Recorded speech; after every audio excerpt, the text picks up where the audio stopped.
Do you all know the Gayatri mantra? Yep. Can you recite once? Okay.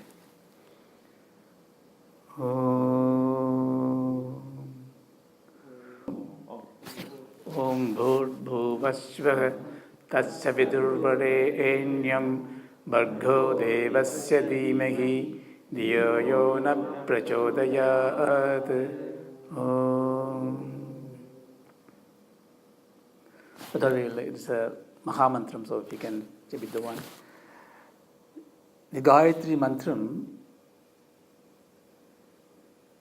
has nothing to do with the God. Of course, it is called Savita Gayatri, Surya Gayatri. They give a name to it. It is so universal. We'll find out why. Everybody can do that. But in those days, it's called Brahmopadesham. It's because it teaches the Brahman. And they have given a particular discipline of students to follow this. But the idea is that it is universal. So therefore, it is nothing wrong in reciting this. In fact, it's more glorious to recite this one. But if you understand the meaning of it, it will be so compelling. Because we are going to do Japam, and I thought Gayatri Japam is a nice one to start this one. Just few words about it. See, Gayatri, literally it is taken as Gayatri is a meter. So it's H syllable. Therefore, Gayatri. There are a lot of Gayatri mantra. Vishnu Gayatri, Ganesh Gayatri, Anamat Gayatri, Guru Gayatri.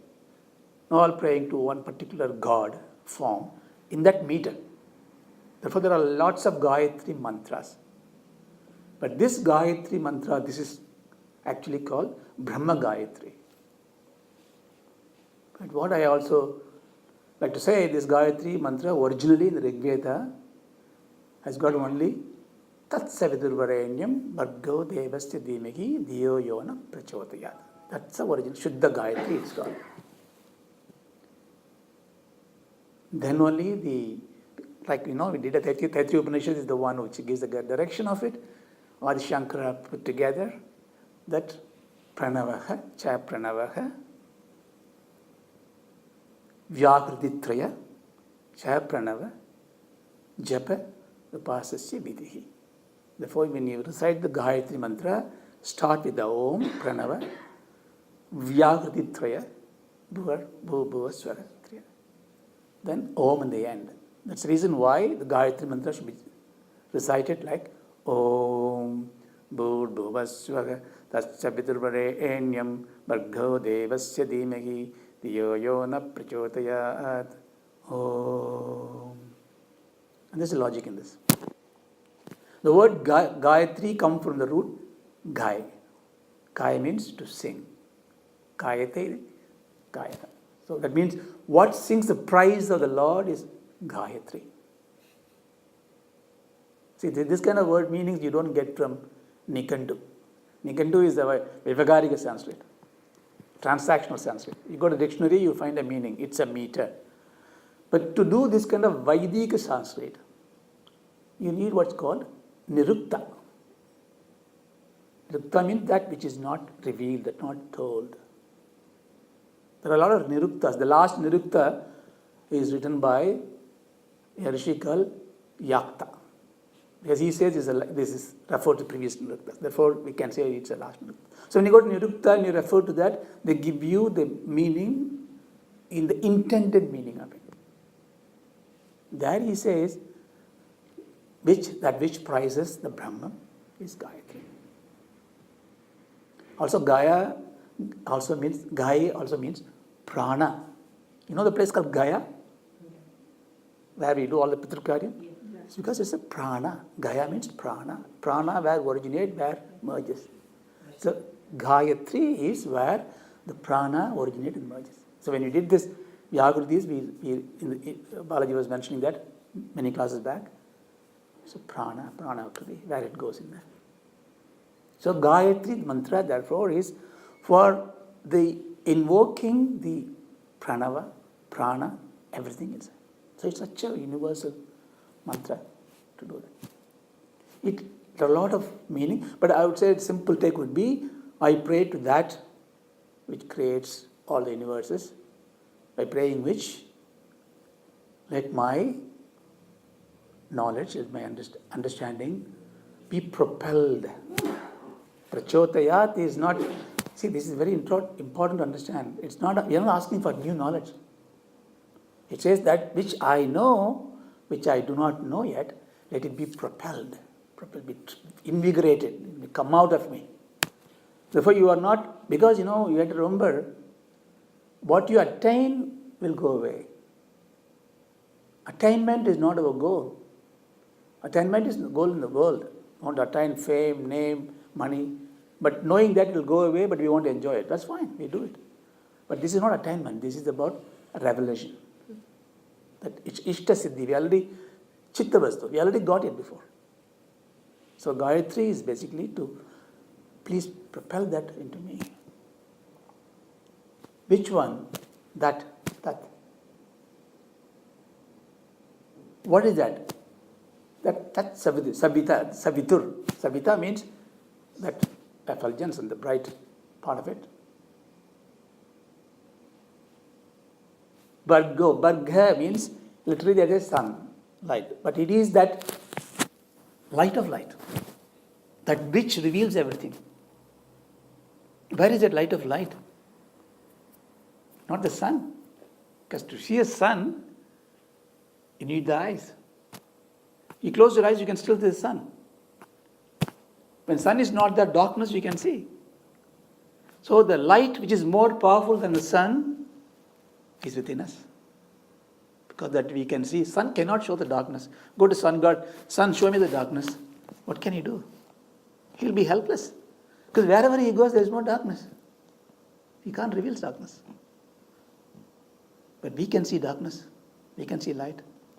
That which sees in you is Sadurvi, Savita. But we need a manifestation somewhere. So they said Savita is Surya, therefore it's a Surya Gayatri. Therefore you worship him. That's not the point. It is in me, Savita. Let go. Devasya Dhimahi. Devasya. Deva, that's the root also called Di. Deepam, the is lightness, effulgence. Whichever gives you effulgence, light is called Deva. Deva is not some god sitting there with a ankusham in his hand or an elephant. No. Deva is the one which gives you a new revelation. When I can see, my Indriya's eyes, I got a Devda. Smelling, I revealed smell. So we call it a Devata.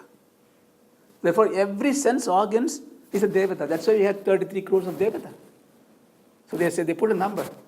There are so many Devatas in your body. So when you worship the Devata, therefore you worship that sense of purpose. That's why when I always used to question, in those young days when the children are told stories, you go and do a penance, and then the Ramba and Urvasha come and dance before you. Indra wants to really destroy your penance. Why does he want to do it? When somebody is doing a good cause of it, it doesn't make sense, isn't it? But when you keep this question, on the young age they tell you, no matter what disturbance comes you, be in a steadfast path. That is the moral of the story when you're young. But you will have this conflicting thought in your mind. This same God who is supposed to be Devendra, why is it disturbing somebody is doing a penance? So when that question comes in, when you come to Vedanta class, it gives an answer. Well, Devata is all your Indriyas. When you sit down on a japa, what happens? The pongal passes by and the smell comes to your nose. Is it not? Who asked for that? That Indra, the Ramba, the Urvashi of that smell is dancing in front of you. So if you understand that one, therefore the penance is something which you do. The annoyance of penance is something which you do. The contemplation to overcome this is something you can do. And to do that, you need to have discipline. That's why you come to the kind of a japa class, meditation class. So, Bhargo, Swatir Bhargo, that kind of effulgence, the most beautiful word I like this, Varenyam. Varenyam literally means the most adorable. The most adorable, that's one I wanted to reveal in myself. But Varenyam is the most loving. Can you define love? What is the object that you love? What is that object of love? Husband, wife, children, mother, father, God. But the best definition of love is an object or a thing in which you are totally losing yourself, where you will completely lose yourself. That at least the words only can limit to that one. So therefore, in which I completely lose myself. Why can't there be God? Why can't there be my wife, my children, my loved ones? It could be. But there are the days where you say, thank God, can we just not stop this puja? Too much mantras, rituals are just on my ears. I want to take a break. Tell the husband and wife, let me have a walk alone. Yeah? But there is the one person that you completely lose yourself. Do you know who it is? When do you lose yourself completely? Exactly. Sushupti. Who do you lose yourself into? To yourself. Therefore, the most loving person for yourself is yourself. Not the God, not the mother, father. They're all fine. They're all best representation of love manifested outside. But you love yourself. It's a great insight into this. This we need to hold on to it. Many times we don't have respect for ourselves because we don't love ourselves. We don't realize we love ourselves. Self-confidence comes out when you realize that you love yourself. Arrogance won't come. Self-confidence will come. Therefore, here if you look at Gayatri Mantra, Tatsavitur Varenyam, the most adorable one, that Savita, that effulgence and the light. Wait a minute, it all points to me. That means I must really submerge myself into myself so that that universality of myself becomes effulgence, becomes prachotayat. Understand? Such is the power of Gayatri Mantra. Because it is completely turns you, because you go to the temple to see the God, right? Why do you go to temple? You go to the temple to see the God. That's a big word. I go to the temple because I need to report something to God. That's most likely. But we already discussed this one, because all your prarthanas that you go to the God, the whole world can be put into three groups. Because this is what I like about Vedanta, because everything is logical, compartmentalized, little chunks. You can remember, use it. How can everybody, you need a nice house, you need a nice job, I need money. But if you look at all this, these are all Vishaya, objects of Sukha in your view. Therefore, you look for this Vishaya. Vishaya Prapti is your first or one of those important reason why you go to God. Give me that, give me this, give me that, give me food, give me. It could be Artha Kama, it could be whatever basic needs, or it could be something superficial needs. Vishaya Prapti. Then you realize, well, I gave all the money, I have all the food, I am diabetic, I can't eat the sweet. I am colorblind, I can't see all the colors of my saris. So, you realize, to enjoy everything, you need the instruments or the upati. So therefore you go to God, please take this disease from me. Please protect me from this, give me health. Don't we go for that? This is called upati prapti.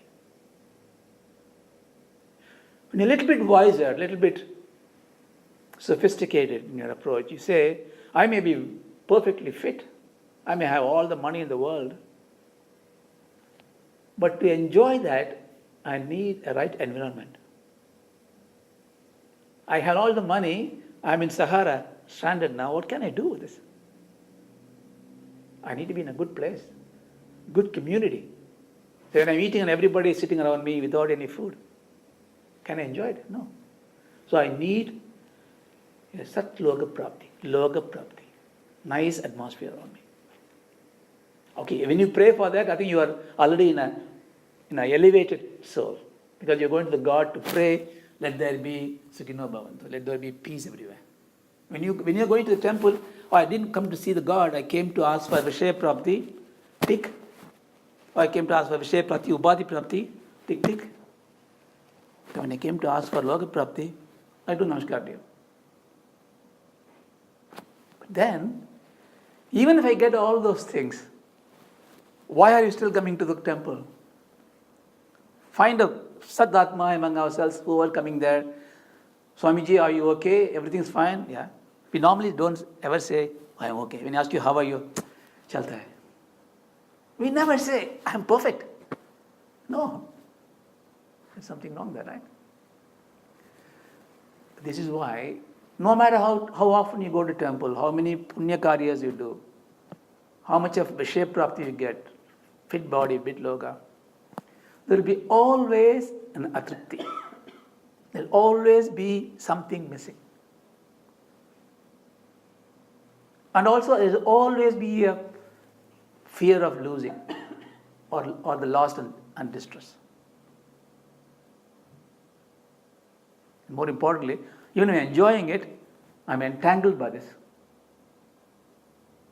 Oh, I have to do this. I have to do this every morning, otherwise I don't get the next step. So you get bound. So someday you are not able to do it because you are in a different position.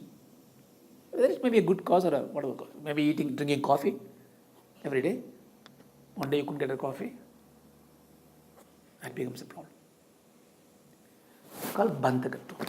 So the praptis that you get gives you three doshas.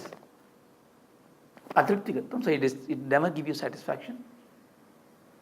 Shoka mishridam, it is mixed with the tragedy, despair, grief. Every sweet you eat has got an undertone of problem. The most important, bandhakatvam, it just binds you. So why I'm saying this we discussed before. All this puja, all these rituals, all this you do for, in the practical world, to have good body, good objects, good loka. Do it. It's nice to have God as a witness for it. But remember, this will not solve your problem. This will always leave you unfulfilled, mixed with fear and anger, entangled in kind of bandha. Like that. So, therefore, if I want to have the complete freedom, the only thing I can do is go to God. Because God is only what the Vedas tell you, that it's a fulfillment of it. But where do you find the God? You go to the temple, I see the God's vigraha. I do that. Then I go out of the temple, don't you see the God? You don't. Because you have to come to the temple to see the God. Because you have already manifested God in the temple. I'm sorry, I'm not saying anything against it. Please don't misunderstand me. God, we need temples, we need God, we need to go there. But because we see Him there as a God or her as a God, we come here, see, finish our job, tick, go, we carry her in our mind. Then we say, oh, okay, I see God in my mind. God, I don't see it. Do you really see the God in the mind? He's imagining it. Are you imagining it? I think so. We get problem because the problem comes multifold. When I say I'm imagining it, I'll ask the question, who is the person imagining it? You get into dark hole. So therefore, we can simply say, we can only take this gospel truth or Vedic truth that God is omniscient, omnipresent, omnipotent, but unfortunately you can't see Him, hear Him. Gayatri Upanishad asserts here. You can't see Him, you can't smell Him, you can't talk about Him fully, you can't hear Him. Then what's the point of coming to the temple? Why am I searching here? Why am I going to Karna, Vashi, Sabrimala, everywhere I go? I'm planning to go next week. But we do that because to remind us that my search is a penance. If what God therefore they say, okay, I'll tell you the way to find me. He sends you a guru. In any form, the guru comes. We will listen to the guru. But we will say, is he really telling the truth? Is he perfect? Does he know? The moment you can hear a bad thing about the Guru, that will amplify. This is called Maya. Maya won't let you go through that path of perfection because it wants to play. It will drag you out. And also human mind is such that when we see God, we are happy to see a God in a clay form, in a brass form, in a stone form. Even as an animal, a monkey is fine. When the cow goes in, we can go and touch behind it. Cow is God. The tulsi plant is fine. But if a man comes as a guru, we don't accept him as a God. Is it not? We will shun. Because it's a human mind is that if anything that is equal to myself is for scrutiny. Anything low, I can adore it as a reverential one. Anything beyond that which I can't see it, I can accept it blindly. So God has got a problem now. You go and ask him, please come and reveal yourself. He says, okay, how can I come to you, man? If I come as a tree, you come around 3 times, okay, just a tree, one day you chop me off. If I come as a cow, okay, you do that, cow slaughter happens. If I come as a man, as a guru, you throw stones at me. What am I going to do? So he said, I am not going to come. So he made a decision that he will not reveal at all. Right? But we don't give up. So we go to the Guru and say, look, reveal to me, I need to know. Guru says, okay, before you find out, I want to ask you a question. What is that? Do you know yourself? I said, yeah, I know myself. Who are you? Well, I am so and so. Can you see yourself? Yeah, I see myself in the mirror. What do you see? Oh, that's my face. That's my body. That's my hand. Oh, that's all you are. Objects. But where are you? Well, the whole thing together is mine. Okay? He loses his hand for diabetic, amputated. Hand is gone. I tell him, oh, you were lying there. No, that's not me. That was my hand. So what happened to that? Well, it was not part of me anymore. But you still exist. I can cut your legs off, toes off, your body off. Do you still exist? I think I exist. But I know that I'm not the body. But can you see yourself? No. If you can't see yourself, you the limited in your mind, limited person, so limited, so small, so tiny, you are aiming to see the Supreme God. Then I say, okay, I'm sorry. Maybe my ambition was too much.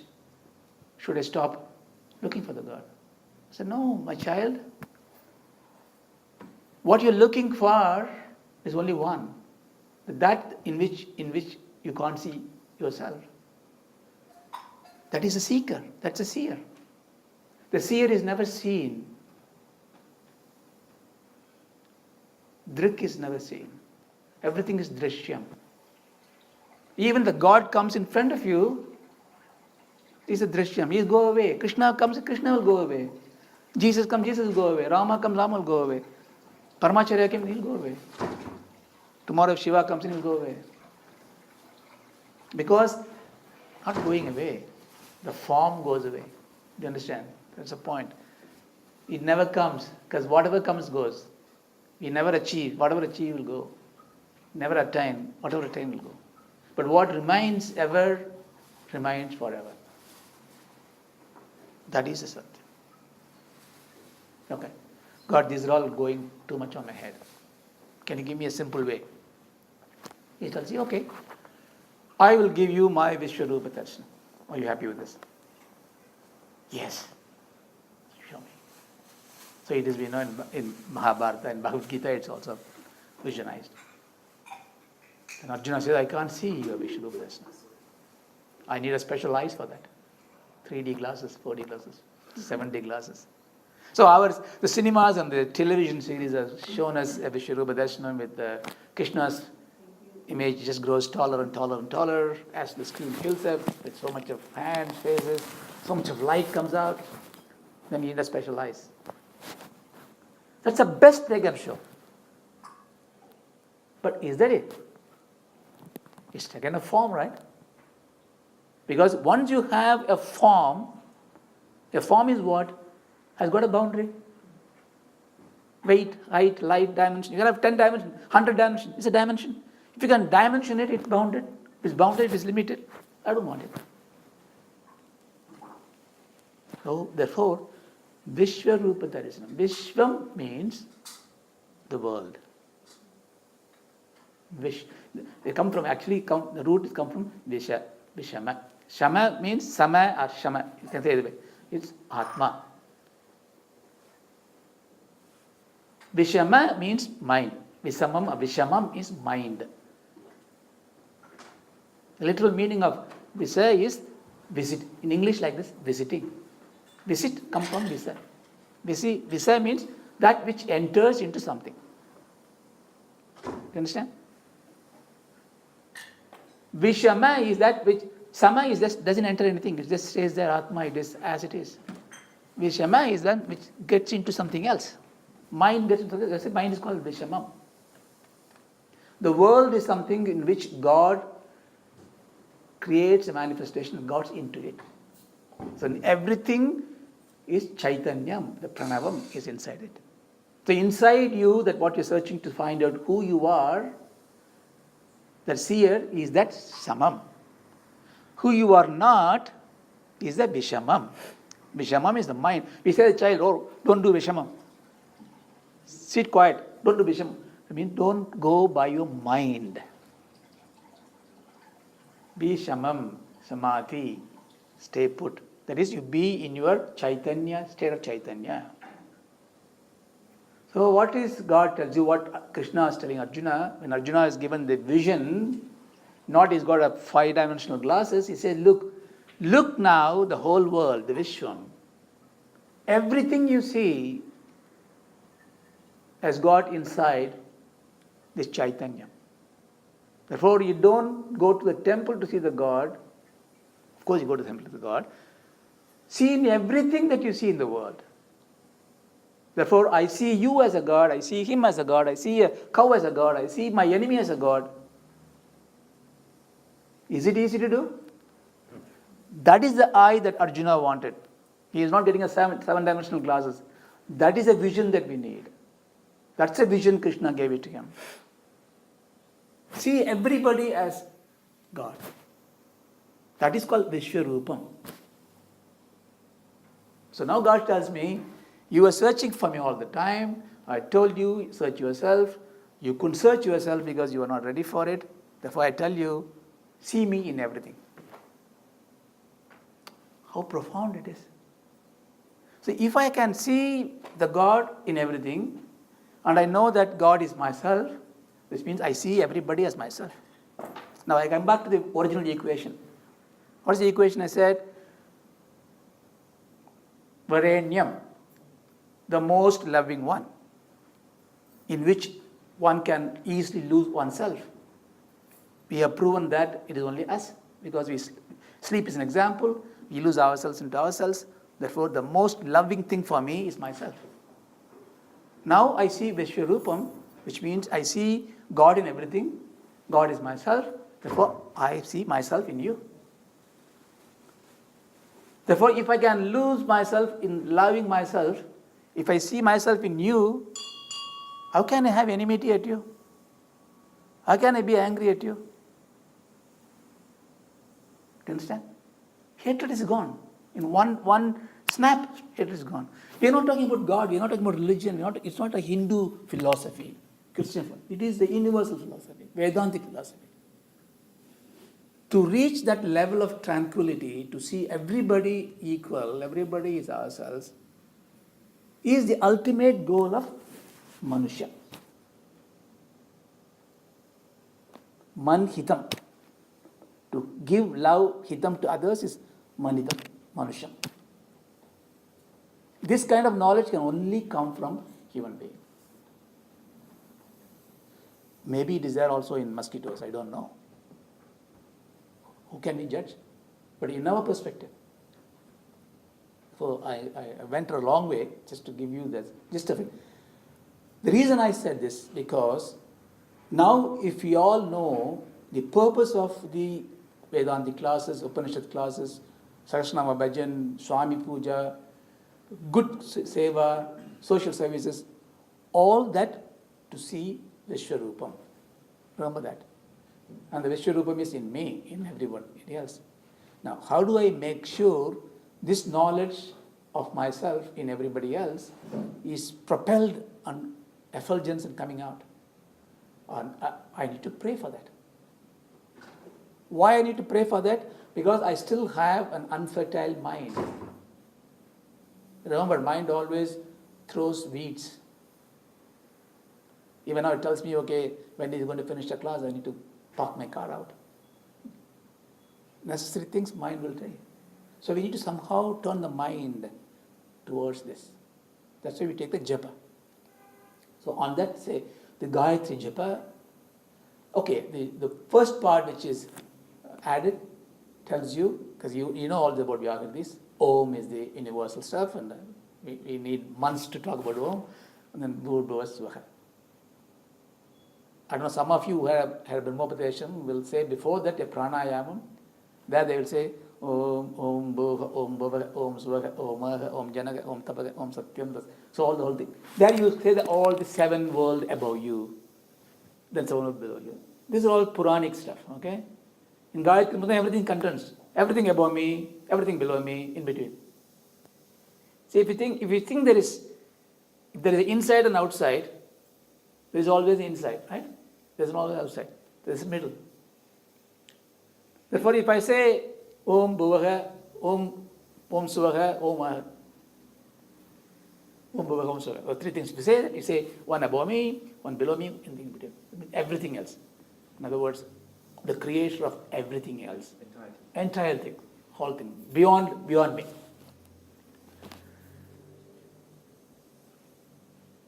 So I thought we will do this today. So if you did that one, I think the subsequent classes, because this way it gives you freedom, because some may be just Ishtadevata, maybe Shiva, some may be Rama, some may be Krishna. So maybe a Gayatri Japam of a thing, and then you can have your own Ishtadevata Japam after that. So we can do the pranayama. So we just do 3 pranayamams, and then we do the Gayatri, and then we finish it up. Okay. So sit straight. The Sahaja Mudra, I think that.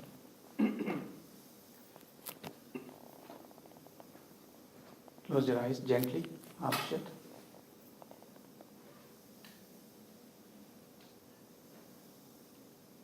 A deep breath. With the pranayama mudra, let's close the left through the right. We inhale. And inhale, we say Om Suryaya Namaha.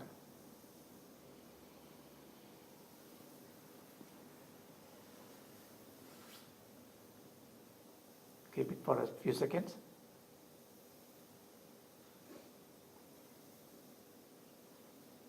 Then exhale to the left.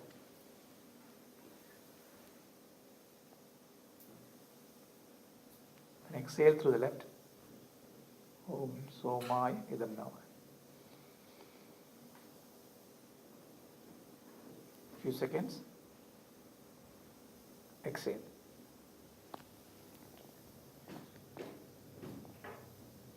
Do at least 9 long Dirgha Swasa.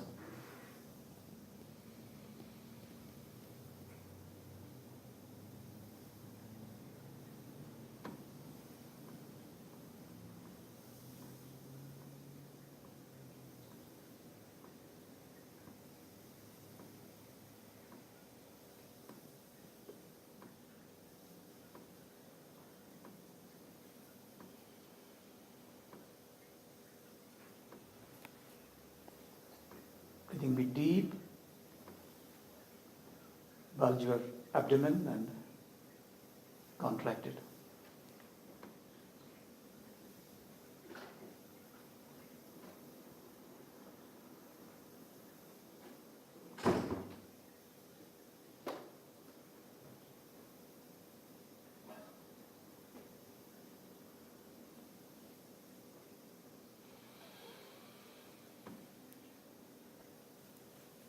Pull in as much as you can. Normally when you exhale, the time will be almost twice the inhalation time, if you do it slowly.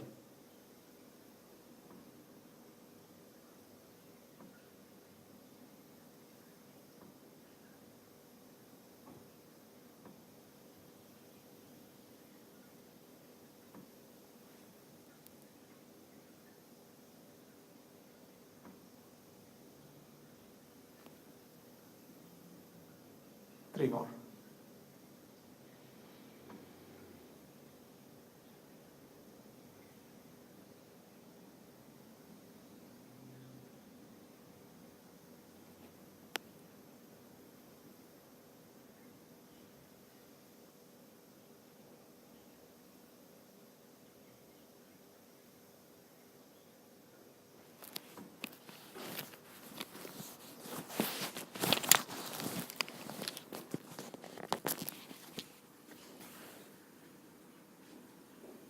Last one.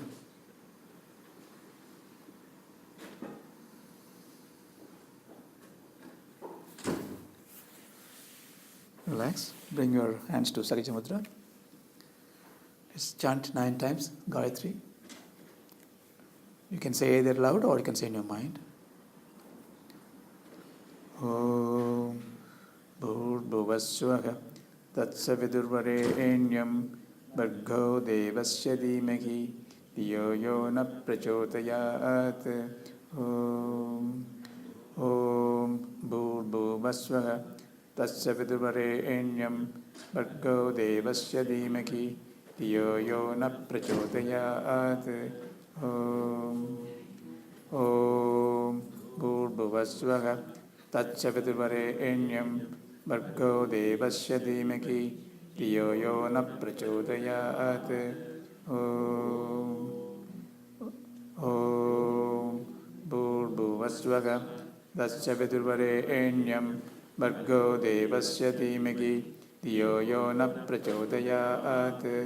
Om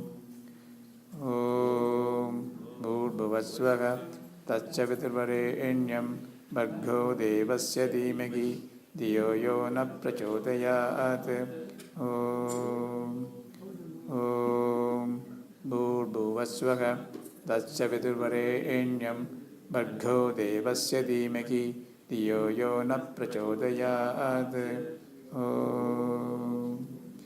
Om Bhurvasvaha Tatsavidurvarenyam Bhargo Devasya Dhimahi Dhiyo Yo Na Prachodayat. Om Bhurvasvaha Tatsavidurvarenyam Bhargo Devasya Dhimahi Dhiyo Yo Na Prachodayat. Om Bhurvasvaha Tatsavidurvarenyam Bhargo Devasya Dhimahi Dhiyo Yo Na Prachodayat.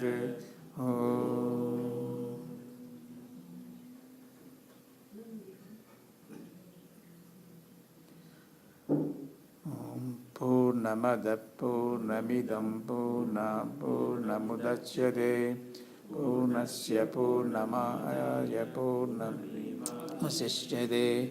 Om Shanti Shanti Shanti. Excellent, guys.